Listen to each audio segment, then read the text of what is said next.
Welcome to Sweet Life Beat Life. We hope this video helps.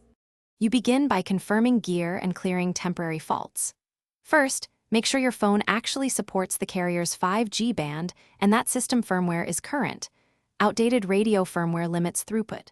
Once verified, step outside or to a window and test signal at short, medium, and longer distances to establish baseline.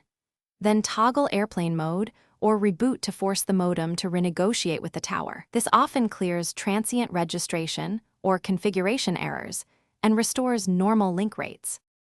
Next, you dive into carrier parameters and selection logic to force best performance. Go to APN and cellular settings.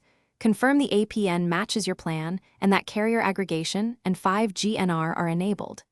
If auto network selection bounces between cells, manually pick the strongest 5G cell to lock a stable connection.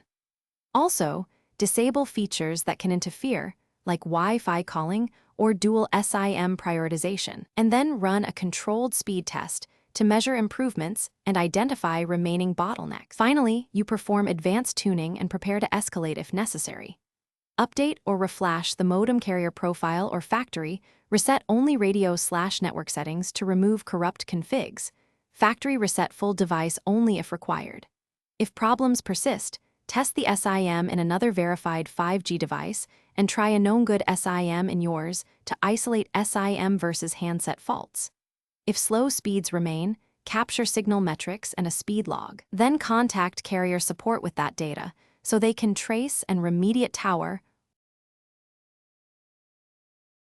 Thanks for watching. Consider subscribing if we helped you.